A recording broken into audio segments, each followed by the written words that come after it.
Muy buenas, bienvenidos al banquillo, gracias por estar con nosotros. Hoy vamos a hablar del país, cómo está Honduras en materia política, económica, lucha contra la corrupción y lo actual de la nación. Nos acompaña el diputado Mauricio Villeda Bermúdez, congresista por el Partido Liberal y una de las voces respetadas que tiene este instituto político en la Cámara Legislativa. Abogado, gracias por su tiempo, feliz noche.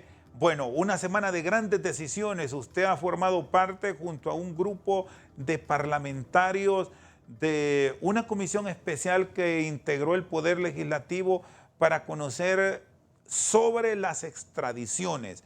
Esta semana finalmente ya se va a conocer con detalles un informe que será presentado en principio por ustedes al presidente de la Cámara Legislativa, el ingeniero Luis Redondo. Gracias por estar con nosotros. Bienvenido, abogado. Muchas gracias. Muy amable por la invitación y es una gran oportunidad para poder hablar de estos temas en los cuales toda la ciudadanía está interesada. ¿Cómo esperan que la población reciba, debemos decir, un informe que por lo delicado que tiene darlo a conocer, obvio tendrá algunas reservas, abogado? Sí, yo creo que la población hondureña y también a nivel internacional está pendiente de lo que pueda ocurrir. El último paso en el caso de la extradición de Juan Orlando Hernández está pendiente. Entiendo que la Corte Suprema de Justicia va a integrar una sala de lo constitucional ad hoc para poder resolver el recurso, creo que es un recurso de amparo, el que se ha presentado a favor de él. Y concluido eso, pues lo demás está terminado. El juez natural ya dio su visto bueno para la extradición. La Corte Suprema de Justicia coincidió y ratificó con algunos matices la extradición y posteriormente hará falta que el juez natural certifique la resolución final, que no sé si ya lo hizo, pero lo debería de haber hecho ya. La tiene que enviar a Cancillería. Cancillería creo que le envía a la Embajada norteamericana, estadounidense, y de ahí simplemente se ponen de acuerdo para entregar al solicitado en extradición en el lugar, el día y la hora que se pongan de acuerdo. ¿Esto es cuestión de tiempo, abogado Villeda?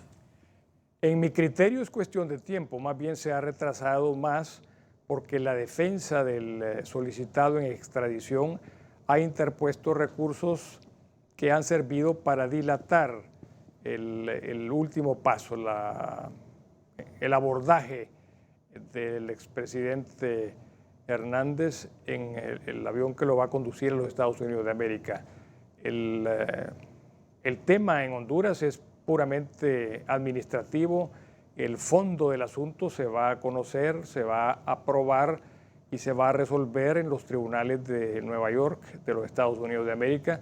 Y ahí es donde la defensa del expresidente y donde la parte acusadora a través de los fiscales van a tener que presentar todos los medios de prueba que tengan a su alcance para probar la culpabilidad o la inocencia. Estamos, abogado Villeda Bermúdez, ante cambios profundos en la justicia hondureña, puntualmente en el tema de las extradiciones tras los últimos acontecimientos de este gobierno, debemos decir, con la detención de un expresidente y de un ex jefe policial.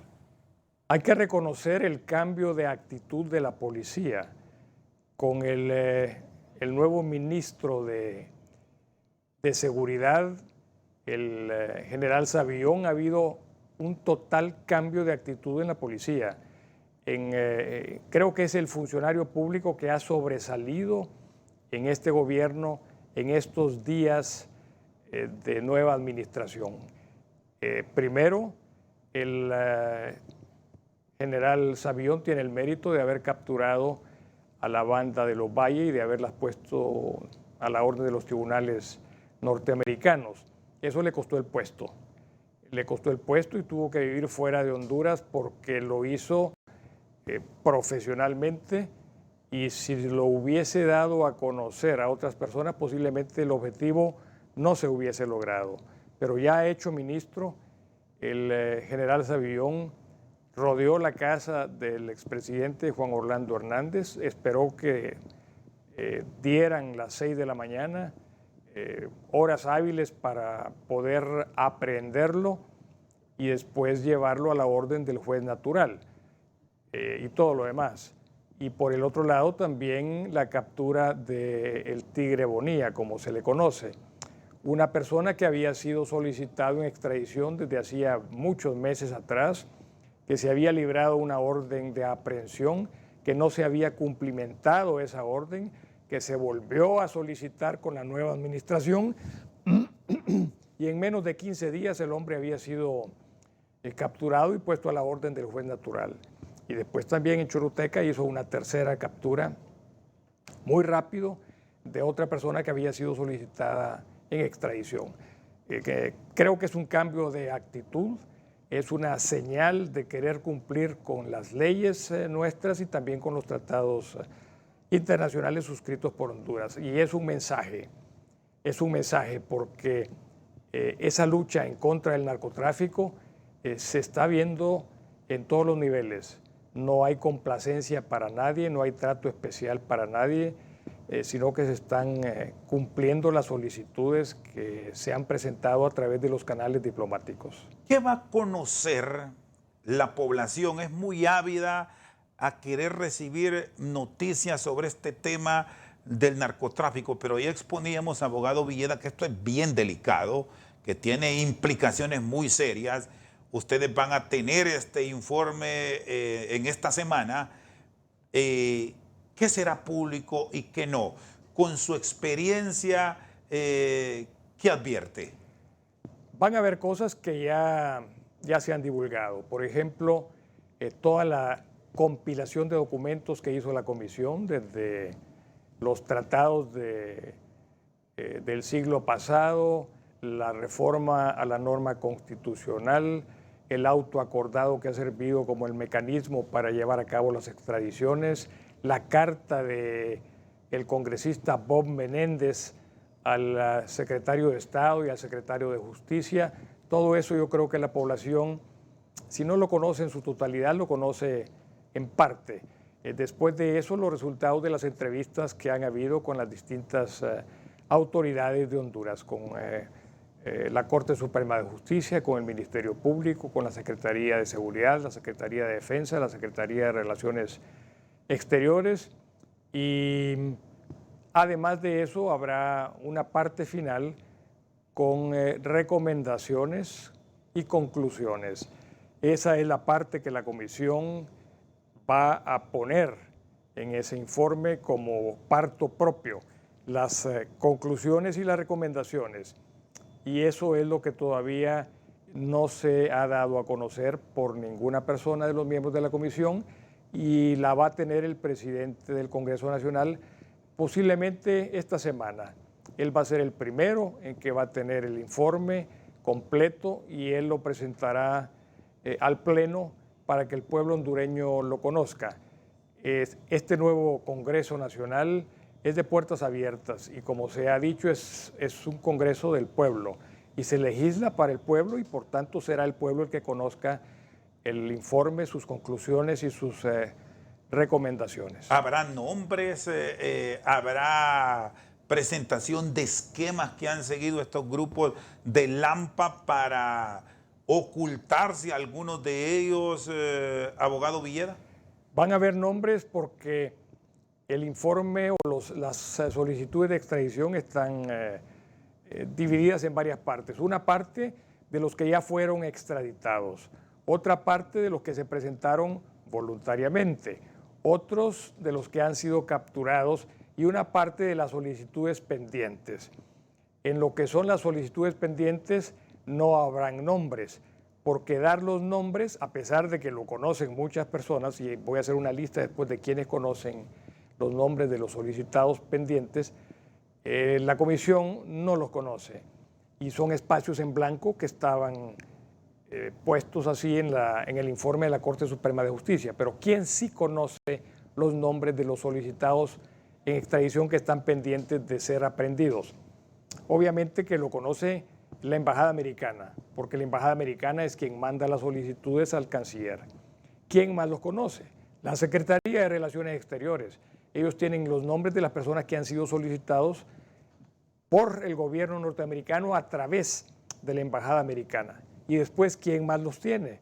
Pues lo tiene la Corte Suprema de Justicia, porque la Corte Suprema asigna un juez natural para cada solicitud. Y después, ¿quién más los conoce? Pues la policía, la Secretaría de Seguridad, que tienen los nombres de las personas contra quienes se ha librado orden de aprehensión para proceder a su captura. Eso es lo que los nombres que se van a conocer son los que ya fueron capturados y los que están fuera de Honduras. ¿Hubo algo puntual que le sorprendió usted como profesional del derecho que le llamó poderosamente la atención al momento de dialogar con todos estos sectores que se han involucrado, recordando Corte Suprema de Justicia, Fiscalía de la República, Embajada de los Estados Unidos, Secretaría de Seguridad, Fuerzas Armadas de Honduras, para tener un panorama claro a nivel de la población? ¿Cómo se llevó todo esto, abogado? Creo que cuando la Corte Suprema de Justicia recibe las solicitudes, tiene un proceso muy rápido para mandarlos a la Secretaría de Seguridad. No obstante, la información que presentó la Corte Suprema de Justicia, que después fue rectificada, no coincidía originalmente con la información que tenía la Policía Nacional. Eso por una parte. Y por otra parte, podríamos usar una palabra fuerte, Chendo, y es la incompetencia, que podría ser, o la falta de interés de la anterior cabeza en la Policía Nacional para hacer las capturas. Esta policía demostró que actúa rápido y la policía anterior demostró que se dejaban pasar las semanas y los meses sin llegar a ninguna conclusión. Y en la reunión con la Embajada Americana, con los funcionarios que ahí habían de todas las agencias de investigación que ellos tienen, lo sorprendente para mí, pero me imagino que es muy lógico para ellos, es que solamente les interesan las solicitudes de extradición que vienen de afuera hacia Honduras, pero tampoco tienen ni el conocimiento ni el interés de las solicitudes de extradición que Honduras pudiese llegar a tener por personas que están en los Estados Unidos de América.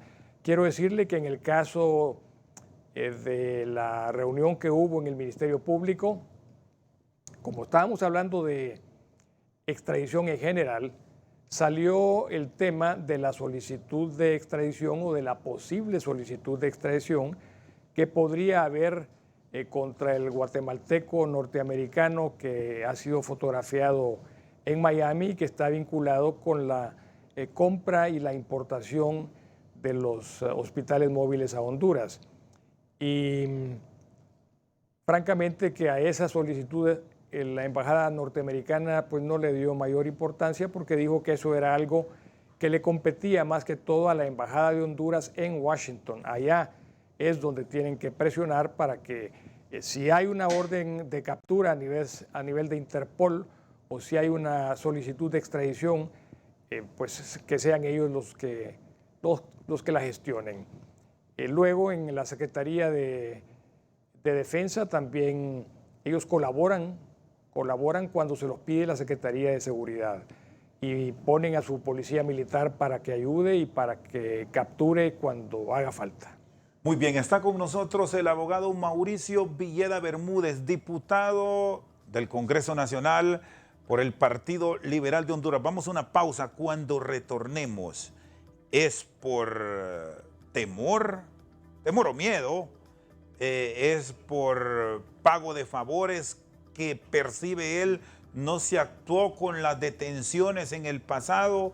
¿Qué visión tiene de la institucionalidad que está llamada a controlar los gastos en campañas políticas por la participación de algunos políticos con el crimen organizado? Después de la pausa tenemos estas respuestas.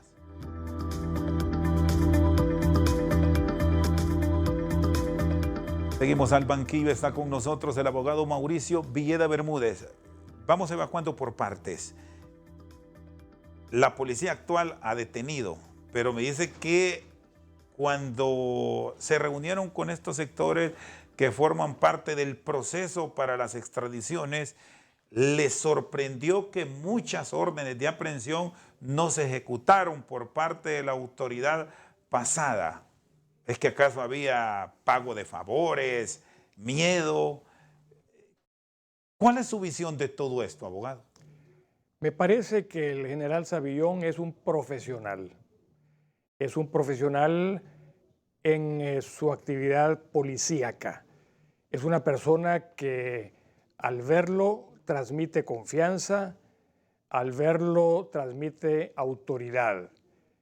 Y pues yo nunca tuve la oportunidad de hablar con el ministro anterior, pero sí tuve la oportunidad de escuchar al magistrado que fue nombrado como juez natural del Tigre Bonía.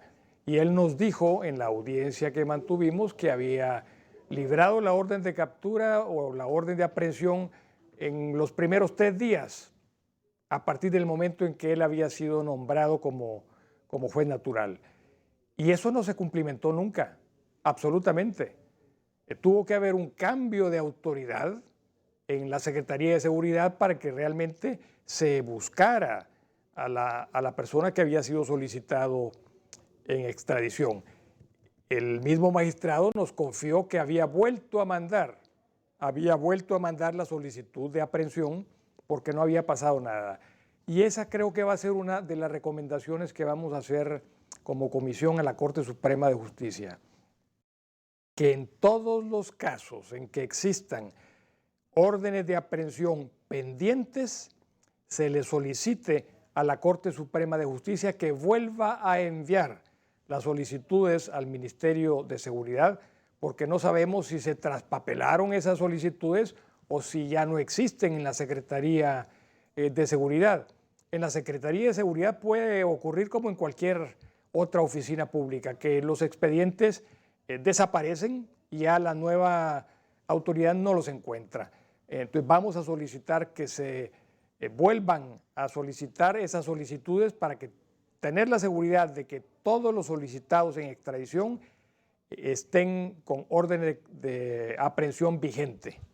¿Qué visión tiene de la institucionalidad y cómo deberá trabajar? Porque este hecho que ustedes plantearon a personeros de la Embajada de los Estados Unidos, de que de Honduras hacia la Unión Americana le entregan lo que piden. Hasta ahora nadie se ha salvado, salvo que tenga juicios pendientes en el país. Pero de Estados Unidos para Honduras, con casos pendientes, y ya usted me señalaba la historia de Axel López, es que hasta ahora, aunque la Fiscalía tiene prueba que lo incrimina, no se entrega, y en Estados Unidos parece que camina libre, sin ningún problema.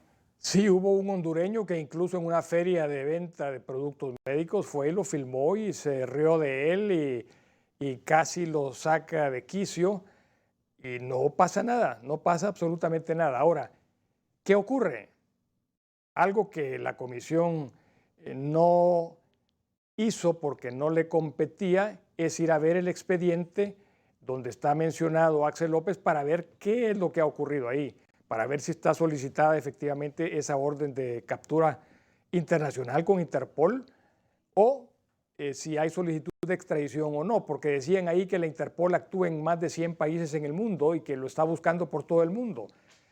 Yo, francamente, Chendo, me reí de eso, porque donde tiene que buscar es en Miami, si ahí es donde lo han visto y ahí es donde ha estado. Entonces no tiene la Interpol que irse más allá del estado de la Florida para encontrar ahí a este señor López. Me parece también que el que tiene que pujar, como decía mi tía abuela, el que no llora no mama, y el gobierno de Honduras es el que tiene que insistirle a través de su secretario de Relaciones Exteriores y a través de su embajador al gobierno norteamericano sobre esa solicitud pendiente de órdenes de captura o, en su caso, de una solicitud pendiente de extradición. Pero es el gobierno de Honduras el que tiene la responsabilidad de estar atrás del tema y estar pujando para que eso ocurra. ¿Qué visión tiene de la unidad de política limpia con todo lo que estamos viendo en el país desde la elección del 2017? Ya tenía espacio para investigar el uso de recursos del crimen organizado en la política vernácula de nuestro país, y pues las informaciones que nos proporcionaron es que todo fue normal, salvo excepciones de la regla, pero con casos minúsculos. Apenas 4 años después vemos involucrado al que fue primer ciudadano del país. Estamos con instituciones fallidas en su rol, abogado Villeda. Creo que la unidad de política limpia en algunos casos ha trabajado muy bien. La experiencia personal que tengo es que presenté mi declaración en estas elecciones internas. Me solicitaron que adjuntara documentos para comprobar algunos gastos que en criterio de ellos no estaban totalmente liquidados. Se acompañó la documentación y me entregaron el finiquito correspondiente. Supe de otros casos en donde siguen investigando. Por ejemplo, cheques que fueron endosados por terceras personas. Digamos que usted era candidato a diputado y había un cheque para usted y no le daban ni el cheque ni la cantidad total del cheque, sino que le daban una parte, y esta gente descubrió que en el banco contra el cual se giraron los cheques estaban endosados por una tercera persona con un nombre y una tarjeta de identidad en varios casos. Ahora, ¿qué pasó? Política Limpia tuvo que haber remitido ese caso directamente a la Fiscalía General del Estado porque había ya una falsificación de firma. No sé si lo hicieron o si no lo hicieron, pero esa última parte creo que les hace falta. Otro ejemplo, hubo campañas millonarias. Usted pudo observar en la ciudad de Tegucigalpa, sobre todo San Pedro Sula, La Ceiba, Choluteca, que habían campañas de diputados que eran muchísimo más agresivas y fuertes que las de los candidatos a la presidencia de la República. ¿De dónde salió ese dinero?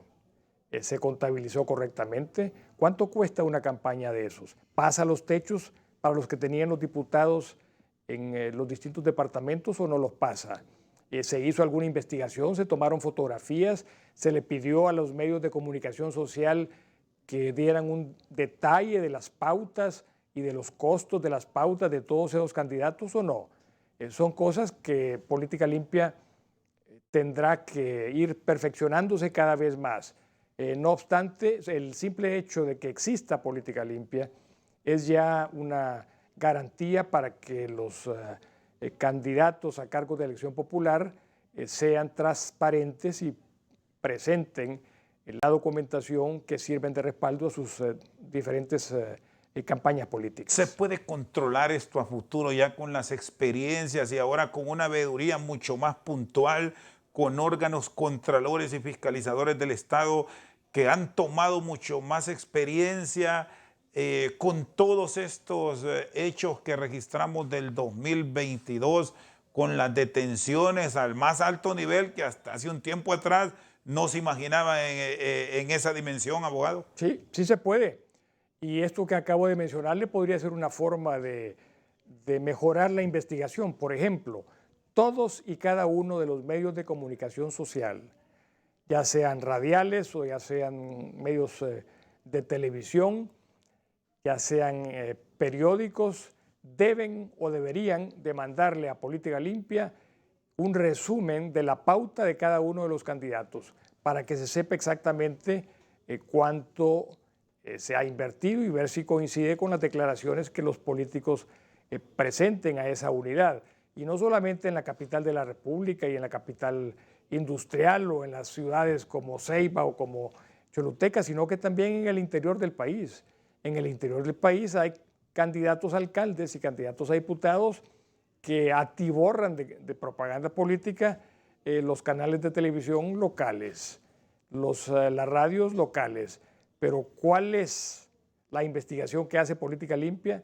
Pues creo que el presupuesto que tienen no les da para tanto, pero son formas de auditoría que se pueden implementar en los distintos lugares. Y política limpia también puede hacer mucho con la colaboración de otras instituciones de los estados. El Tribunal Superior de Cuentas y política limpia en algún sentido podrían trabajar juntos y habría que ver la posibilidad de que eso ocurra en la práctica.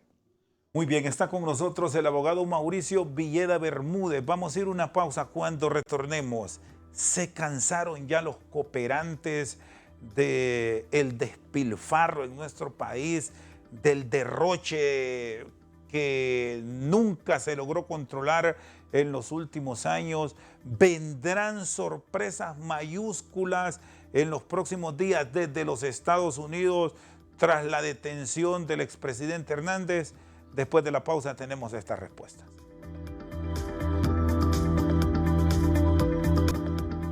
Seguimos al banquillo, está con nosotros el abogado Mauricio Villeda Bermúdez.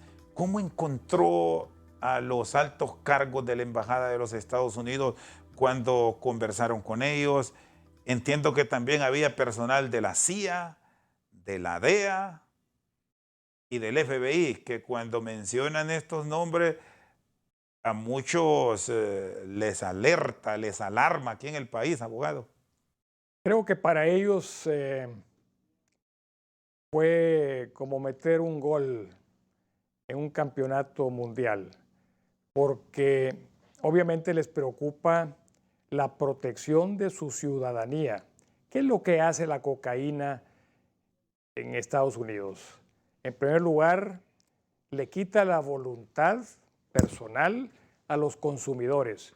Una persona que está adicto a la cocaína ya no tiene voluntad, pierde la voluntad.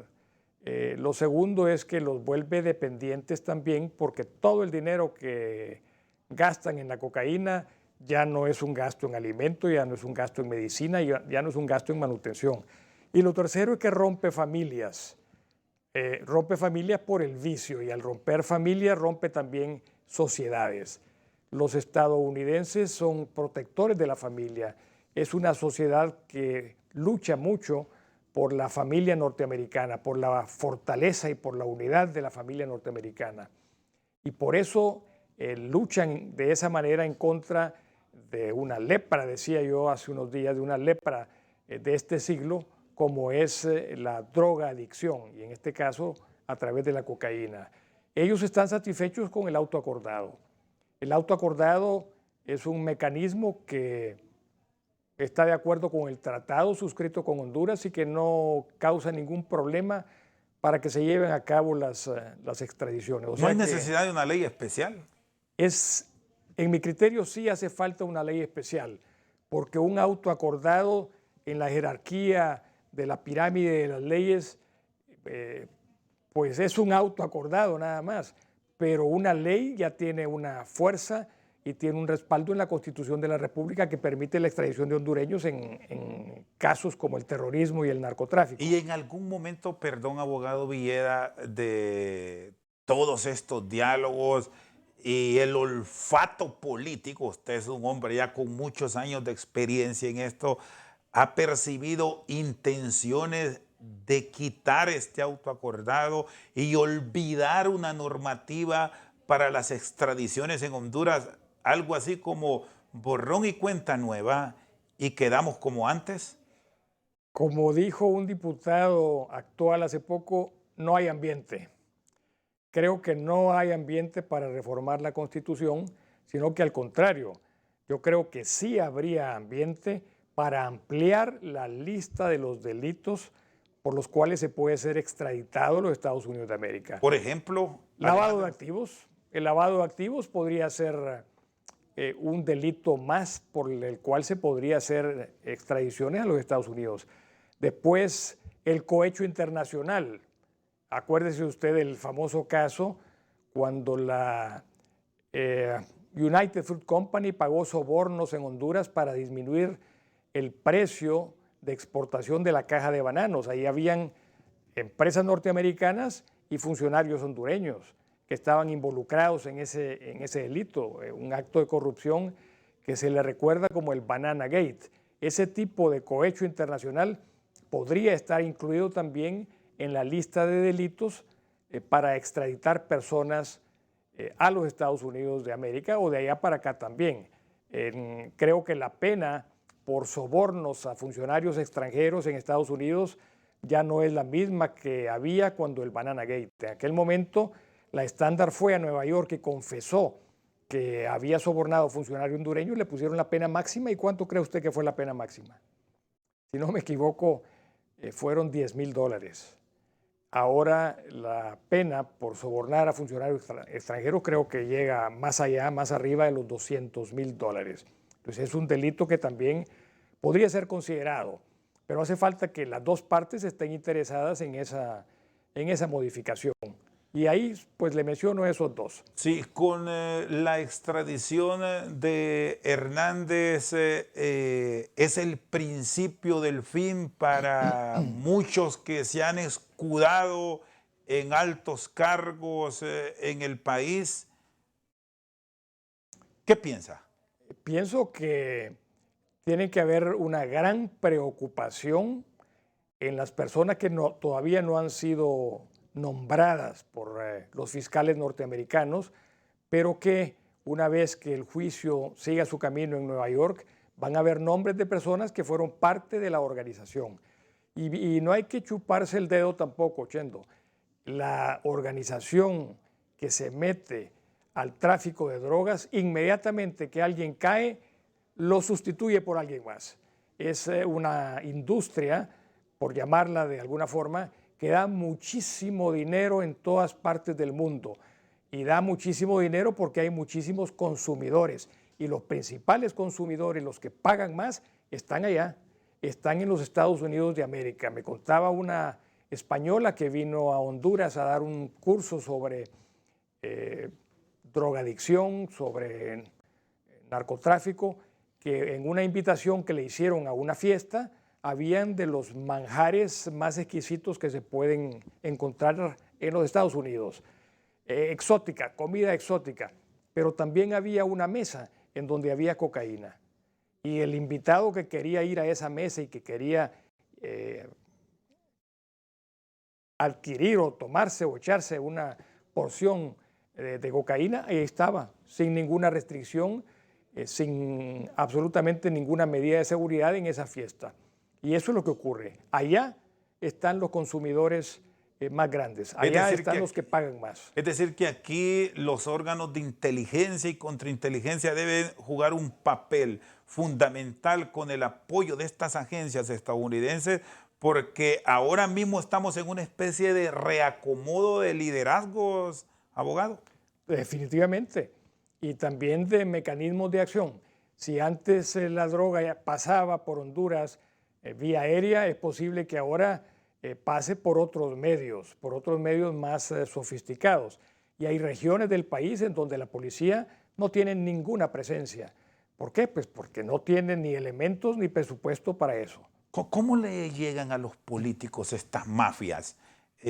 Porque se minó prácticamente estructuras políticas en nuestro país en los últimos 12 años. Sí, en el 2012 yo dije que habían narcoalcaldes y narcodiputados. Y recuerdo que prominentes políticos del Partido Nacional, porque en aquella época lo que había era bipartidismo, me dijeron que si tenía pruebas que las presentara ante la Fiscalía General del Estado. Obviamente que una persona que busca una candidatura no tiene acceso a los expedientes ni a la información que tiene la policía. Pero ¿qué pasó en la práctica? Que sí habían narcoalcaldes y que sí habían narcodiputados. Y la prueba es que muchos de ellos están ahora siendo juzgados en tribunales de los Estados Unidos de América. ¿Cómo le llegan a los políticos? Sí. Con dinero. Les ofrecen dinero para sus campañas políticas, los compran. Al final son políticos que van a cargos de elección popular que no tienen ética, que no tienen el valor moral de decir no a un narco que les ofrece dinero para abastecerse de ellos de lo que hace falta para una campaña política. Y el político como tal, ¿cómo se debe blindar? Usted fue candidato presidencial del Partido Liberal, es un hombre con muchos años dentro de la política vernácula. Cuando se llega a través de interpósita persona, ¿cómo deberá reaccionar para que tiempo después no vaya a enfrentar las dificultades que hoy ya un expresidente tiene? Hay que tener coherencia de vida y hay que saber decir que no. La corrupción, como dije antes, de la droga también es un mal que existe en este siglo XXI. Una de las formas de corrupción es el nepotismo.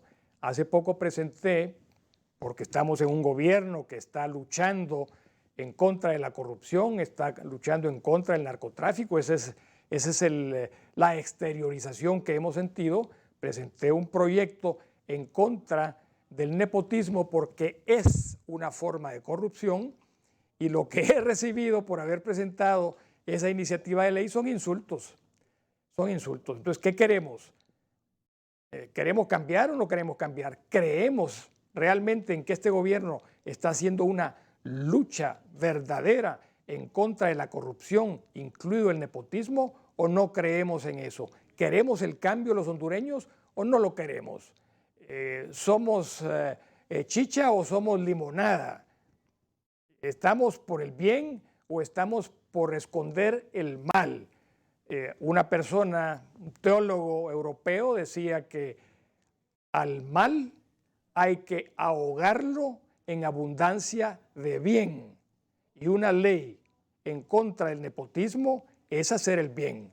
Y un gobierno que lucha contra la corrupción debería de acoger ese tipo de propuestas para hacer la ley inmediatamente. ¿Cuál es la suerte que yo tuve con el proyecto contra el nepotismo? Me lo mandaron a dictamen a la Comisión Nacional Anticorrupción, lo van a mandar después a dictamen al Ministerio de Derechos Humanos, a saber si después lo van a mandar al COFADE o lo van a mandar a cualquier otra institución, pero el hecho es que ese proyecto no llega al Pleno para ser discutido. Y eso no es ser coherente con la lucha en contra de la corrupción, con la lucha para adecentar Honduras.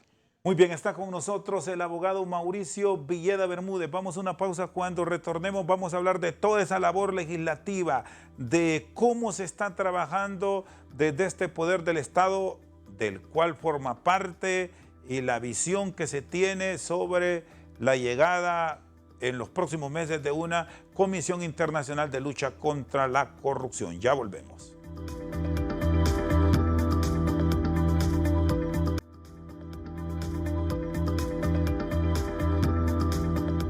Seguimos al banquillo con el abogado Mauricio Villeda Bermúdez. ¿Qué visión tiene en general de la forma en que se ha actuado?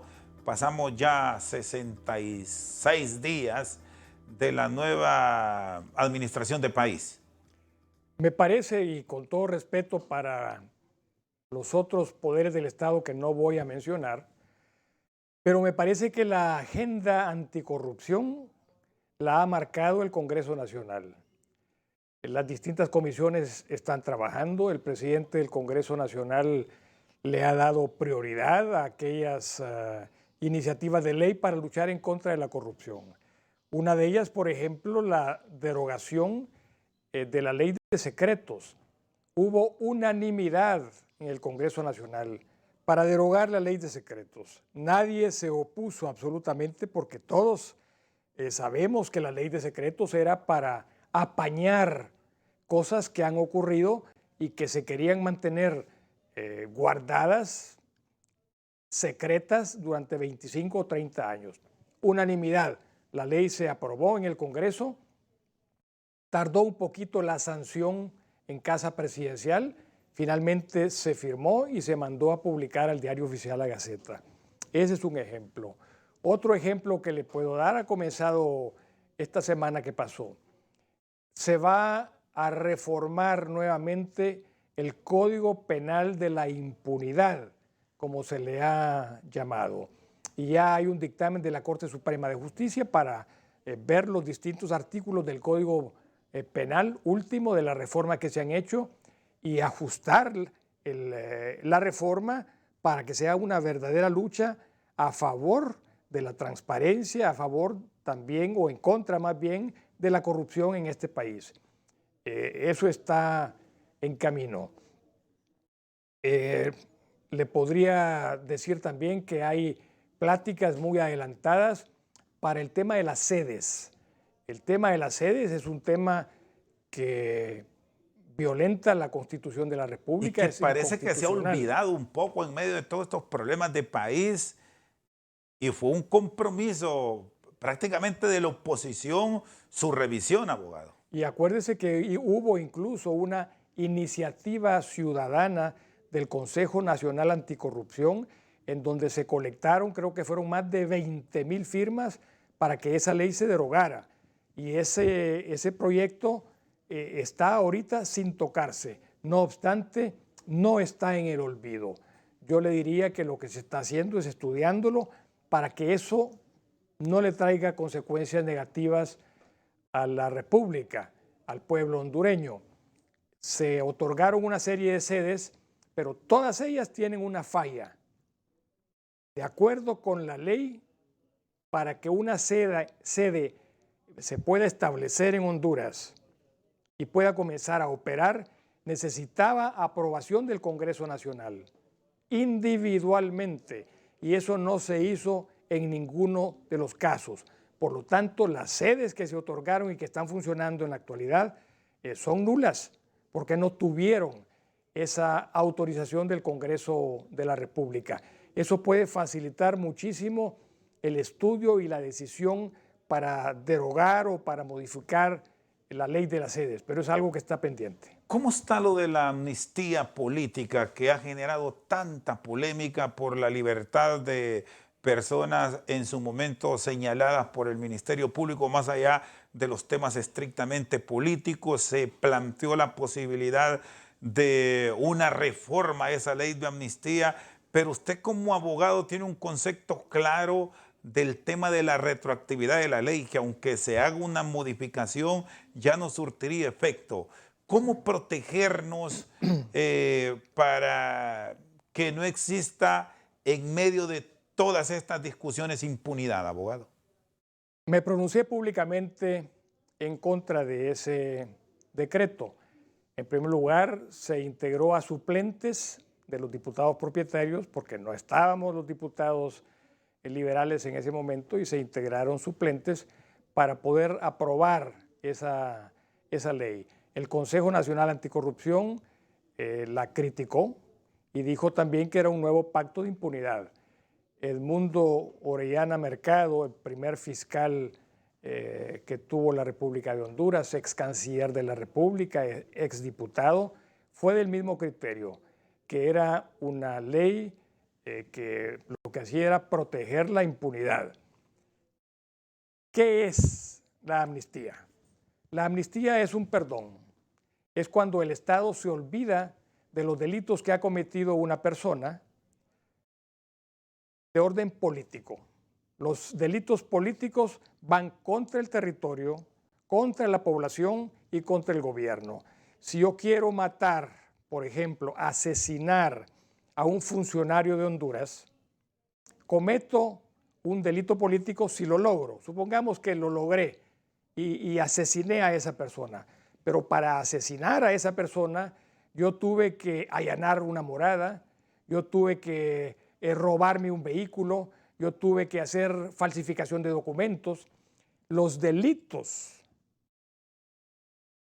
conexos con el delito político van en la amnistía, pero no puede haber una amnistía que tenga que ver con la ley forestal, por ejemplo. Delitos que están en la ley forestal. Esos no tienen que ver absolutamente con ningún delito político. Entonces, el delito político y el delito conexo con el delito político tienen que ir juntos a un mismo objetivo. Y obviamente que la ciudadanía reacciona mal cuando ve personas, el caso y voy a mencionar el nombre porque fue el que más me chocó a mí, el caso del señor Chimirri, que no fue acusado por ningún delito político. pero se acogió a la ley de amnistía y salió libre. Ahí anda caminando por las calles de Tegucigalpa. Puede ser que yo esté equivocado, que yo no tenga todos los elementos de juicio, porque no conozco las interioridades de ese caso, pero hubo una reacción mala, una reacción fuerte de la ciudadanía en Honduras. Han habido otros casos en donde los jueces, después de esta crítica pública que se ha hecho, por la mala aplicación tal vez del decreto, han reaccionado y no han otorgado las cartas de libertad que se ha solicitado en muchos casos. Pero la amnistía existe en el mundo, ha existido en muchos gobiernos en Honduras, y lo que habría que hacer es comparar los decretos de amnistía del pasado con el último decreto de amnistía para que veamos la diferencia. La reforma que quiere hacer y que anunció el partido PSH, obviamente que es extemporánea. En mi criterio, que también puede estar equivocado porque no conozco las interioridades, creo que la buena fe de los diputados del PSH fue utilizada. Fue utilizada porque no se les explicó totalmente lo que significaba ese proyecto de ley. Y personas muy versadas en derecho del PSH no estaban en Honduras. Y por eso creo yo que se aprovechó toda la circunstancia para llegar a aprobar ese decreto con las consecuencias, en algunos casos, funestos que han ocurrido en el país. ¿Qué expectativa debe tener la población con la llegada de una Comisión Internacional de Lucha contra la Impunidad al país? Hoy, casualmente, organizaciones de la sociedad civil han solicitado a Naciones Unidas que se agilice y que la misma llegue libre de las injerencias políticas. ¿Eso es posible en un país donde se desayuna, almuerza y cena de política? Debería de ser posible y ojalá que los miembros de la comisión sean exfiscales de la Corte de Nueva York para que tengan un criterio claro de lo que significa aplicar la ley en este país. Yo critiqué a la Maxi porque les dije que tenían un pecado original, que habían sido incapaces de iniciar un proceso en contra de Juan Orlando Hernández, que había declarado públicamente en cadena de televisión con 4 periodistas de los más notables de Honduras, había declarado que había recibido dinero del Seguro Social, que lo había utilizado en campaña, pero que lo iba a devolver. Si yo le robo a usted una de estas cámaras que está aquí en este estudio, ¿robé o no robé? Claro que sí, robé, aunque se la devuelva después, pero robé. Entonces tiene que ser una comisión de lucha integrada por personas con el temple que tienen los fiscales de la Corte de Nueva York. Así sí funcionaría, de otra manera no. Y hay otra cosa que no dije con respecto a la amnistía y que la voy a mencionar ahorita. La amnistía perdona el delito cometido, de acuerdo con el Código Penal, pero la amnistía no perdona los daños y perjuicios que se ocasionaron y tampoco exime a la persona que cometió una apropiación indebida de no devolver el dinero. Si yo robé y me catalogan como delito político, la pena está terminada, pero la obligación de devolver lo que me robé subsiste. Es algo también que no se ha tocado en el tema de las amnistías. Abogado Villeda, cierro con usted. El tema político propio de partido no lo puedo obviar. Usted fue aspirante a la presidencia de la República. ¿Cuándo van a arrancar a una reorganización, a un cambio dentro del Partido Liberal? ¿Se está planificando en esa ruta a nivel del liderazgo en las principales ciudades del país, contactando a la base para seguir mostrando al partido a futuro como una opción? Hay intentos de reorganización a nivel nacional. Yo lo puedo notar en los compañeros diputados del Partido Liberal, cómo nos informan de lo que están haciendo en sus respectivos departamentos y en varios de los países de la República. O sea que eso está latente. Y también la búsqueda de liderazgos jóvenes. nosotros los viejos tenemos que ser sustituidos, tiene que haber sangre nueva, tiene que haber relevo generacional y me parece que en ese sentido está la reorganización del partido. Y lo otro es ser coherentes, como dije antes. Una persona que es liberal tiene que ser coherente con el ideario de su partido político. Por ejemplo, y lo dije en una sesión del Congreso Nacional, la lucha contra la corrupción es inherente a los liberales porque está en sus estatutos. Y los estatutos del Partido Liberal nos obligan a ser coherentes con la anticorrupción, incluso en los actos personales de nuestra vida. Esa reorganización se está llevando a cabo. Hay personas que me han mencionado en distintas oportunidades esa posibilidad. Se están poniendo lupas sobre distintas personas para ver esos liderazgos que sí existen. El tema va a ser la toma de decisión, porque en política no hay que dejarle espacios vacíos a otras personas que lo pueden mal utilizar. Por eso los verdaderos líderes, las personas que tienen esa coherencia política, esa coherencia de vida, deben tomar la decisión de donarse, de entregarse a la política para hacer el bien común y no para llevar a sus bolsillos dineros mal habidos o para servir de influencia con grupos económicos o con grupos de amigos. Esa lucha hay que hacerla dentro del Partido Liberal y es algo que, repito, se comenzó y tengo yo la esperanza de que vamos a encontrar buenos candidatos a nivel departamental, a nivel municipal y a nivel nacional para esa reestructuración liberal. Muchas gracias, abogado. Muy amable por habernos acompañado. El abogado Mauricio Villeda Bermúdez, diputado del Partido Liberal, con nosotros esta noche al banquillo. Por su sintonía, muchas gracias.